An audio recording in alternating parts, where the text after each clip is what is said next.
It's not a term used to bring down a structure. It's not a term used to initiate any type of explosive demolition or to bring a building down. Silverstein would not even have been in a position to issue that order. That's a comment that's been taken way out of context.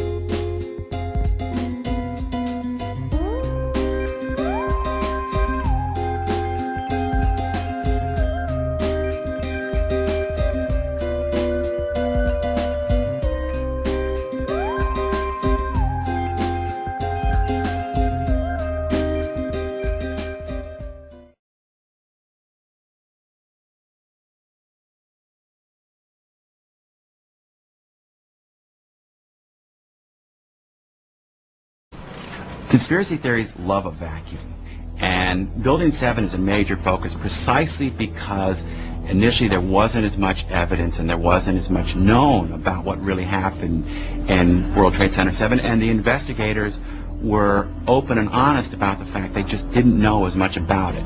The conspiracy theorists have seized on that and said, see, if you can't prove exactly how this building fell, then it had to have been intentionally blown up.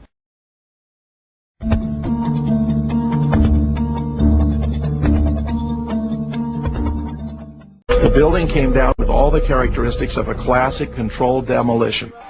It was an abrupt, total, and complete collapse at the speed of free fall. Others lay out a radically different sequence of events. You're about to hear their claims, followed by the analysis of experts who say it's important to refute each and every theory that is not based on the true evidence.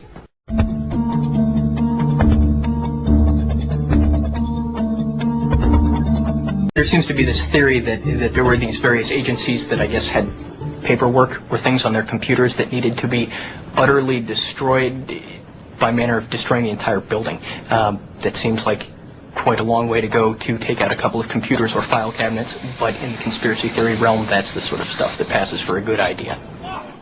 I was in the World Trade Center 7 on a number of occasions. This was an office building in downtown New York. I mean, the fact that there were some government agencies in there is certainly true, but there are lots of other people in there too, and you could have rented an office or floor, anybody could.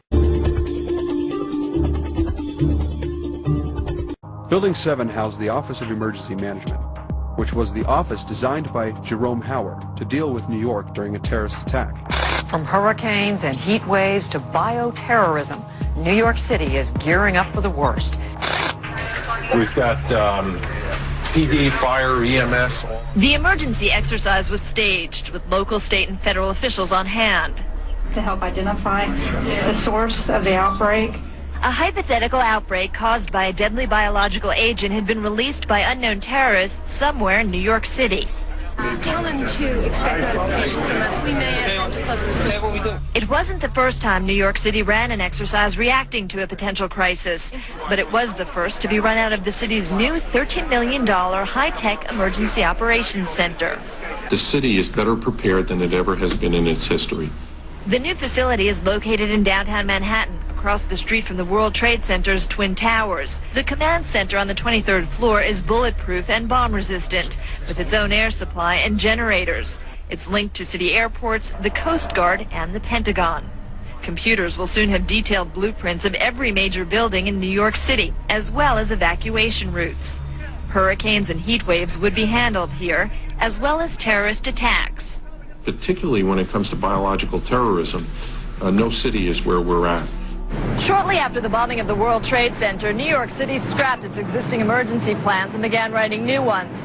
A couple of years later, following the bombing of the federal building in Oklahoma City, Congress passed a law calling for 120 of the nation's largest cities to be prepared for terrorist attacks. I think New York City is very ready, very prepared. Though New York officials say their facility is not impenetrable, they're confident it could handle even the worst crisis imaginable. Also in that building, the New York offices of the U.S. Secret Service. And has confirmed reports that the CIA had an undercover office in 7 World Trade Center.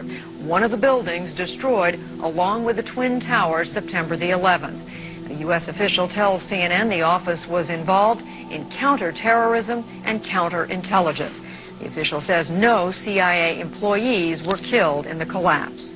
Number 7 World Trade Center was also the New York office of the Central Intelligence Agency.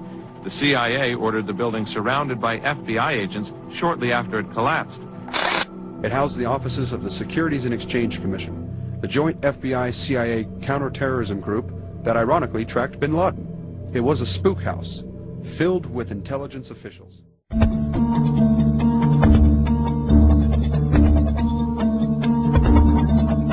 When you watch the collapse on the video, often you'll hear conspiracy theories say, look at this, doesn't it look like a controlled demolition? Well, it turns out this is what buildings look like when they fall down. If you destroy important structural elements that hold up a building from the inside, if you destroy that inside the building is going to collapse in a manner that's not that different visually from a controlled demolition.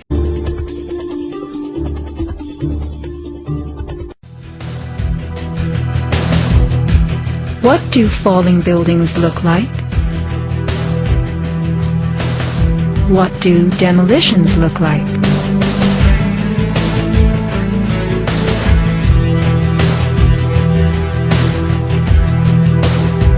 We are seeing typical implosions, characterized by gutting a building's base and then pulling it into itself. Computer-controlled sequencing fires the explosives in a rapid wave. Notice the jets of shooting concrete, the flashes, the pops, the caving of the buildings as they fall into their footprint, the tremendous billowing clouds of dust.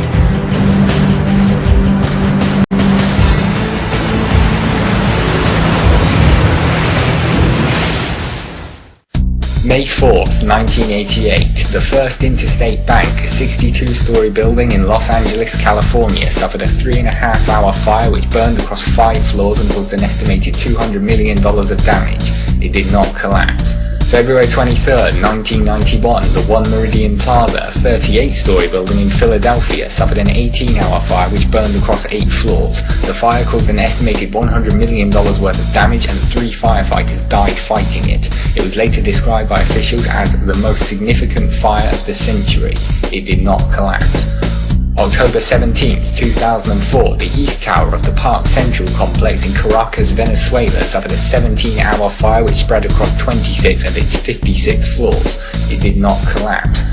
August 18, 2007, a fire broke out on the 17th floor of the Deutsche Bank building in New York, a building undergoing deconstruction after being heavily damaged by debris from the South Tower on 9/11. Originally 41 stories in height, it had been reduced to 26 at the time of the fire, which lasted 7 hours and affected a total of 10 floors. 2 firefighters died of smoke inhalation. It did not collapse.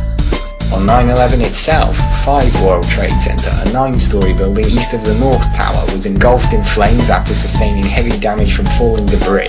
A number of partial collapses occurred, but the overall structure remained standing.